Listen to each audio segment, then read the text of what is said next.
بسم اللہ الرحمن الرحیم۔ دعاؤں کی قبولیت کے سنہرے واقعات، سبق نمبر 48۔ ابن خزیمہ کی دعا۔ ابن جریر ابن خزیمہ، محمد بن نصر مروزی اور محمد بن ہارون رویانی رضی اللہ عنہم جیسے علماء نے خود کو دینی تعلیم کے لیے خاص کیا ہوا تھا۔ اس کے لیے انہیں بڑی مشکلات اور آزمائشوں کا سامنا کرنا پڑا، لیکن ان کے پاؤں کبھی ڈگمگائے نہیں۔ کئی دفعہ نوبت فاقوں تک پہنچی، مگر وہ لوگ ایک عظیم مقصد کے لیے سب کچھ جھیلتے رہے۔ اسی طرح کے ایک موقع پر ان ائمہ کا سارا راشن ختم ہو گیا۔ وقت گزرنے کے ساتھ ساتھ بھوک کی شدت بڑھنے لگی۔ آپسی مشورے سے وہ اس نتیجے پر پہنچے کہ چٹھی ڈالی جائے۔ جس کے نام چٹھی نکلے وہ کسی سے اپنی صورتحال کا تذکرہ کرے۔ چٹھی ابن خزیمہ کے نام نکلی۔ ابن خزیمہ کہنے لگے، میں کسی سے ذکر کرنے کی بجائے سب سے بڑے دربار میں التجا کروں گا جہاں سے کوئی نامراد نہیں لوٹتا۔ انہوں نے نوافل ادا کرنے شروع کر دیے۔ اس دوران دروازے پر دستک ہوئی۔ انہوں نے دروازہ کھولا تو سامنے مصر کے حاکم کے نمائندے کھڑے تھے۔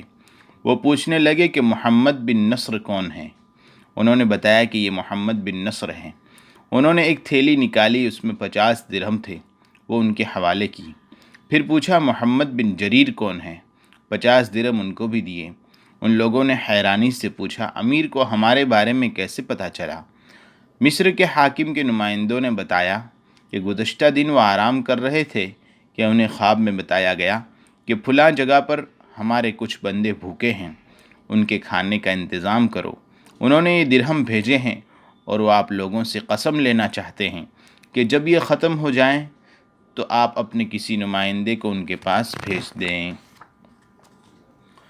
بدر کے شریکوں کے لیے اللہ کے رسول صلی اللہ علیہ وسلم کی دعا۔ اللہ کے رسول صلی اللہ علیہ وسلم اپنے صحابہ کرام رضی اللہ عنہم سمیت جب مکہ سے ہجرت کے لیے نکلے تو ہر چیز اللہ کے لیے چھوڑ کر مدینہ آئے تھے۔ یہ خالی ہاتھ تھے۔ بدن ڈھانپنے کے لیے کپڑے، پیٹ بھرنے کو کھانا اور نہ ہی سفر کے لیے سواری تھی، مگر ان کے سینے ایمان سے منور تھے۔ مدینہ طیبہ آنے کے اگلے ہی سال 2 ہجری میں بدر کے لیے نکلے تھے۔ رسول اللہ صلی اللہ علیہ وسلم نے اپنے صحابہ کرام کے لیے بدر کے راستے میں بڑی خوبصورت اور پیاری دعا فرمائی تھی۔ آئیے سنن ابی داؤد کے حوالے سے اس دعا کو پڑھتے ہیں، پھر دیکھتے ہیں کہ وہ دعا کیسے قبول ہوئی تھی۔ عرب کے زمانے ہوئے نہایت ذہین اور فتین شخص سیدنا عمرو بن عاص رضی اللہ عنہ کے بیٹے عبداللہ بیان کرتے ہیں، اللہ کے رسول صلی اللہ علیہ وسلم جب بدر کے لیے روانہ ہوئے تو آپ صلی اللہ علیہ وسلم نے اللہ تعالیٰ سے 3 دعائیں فرمائیں۔ اللہم انہم حفاة فاحملہم، اللہم انہم عراة فاکسہم، اللہم انہم جیاع فاشبعہم۔ اے اللہ یہ لوگ پیدل ہیں، ان کو سواری عطا فرما۔ اے اللہ ان لوگوں کے پاس کپڑے نہیں، ان کو کپڑے پہنا۔ اے اللہ یہ لوگ بھوکے ہیں، ان کے پیٹ بھر دے۔ حضرات، اللہ کے رسول صلی اللہ علیہ وسلم کی یہ تینوں دعائیں قبول ہوئیں۔ اللہ رب العزت نے مسلمانوں کو بدر کے دن فتح اور کامیابی اور مدد عطا فرمائی۔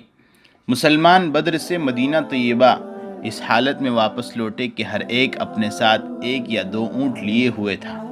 انہوں نے کپڑے بھی پہنے ہوئے تھے اور کھانا بھی پیٹ بھر کر کھایا تھا۔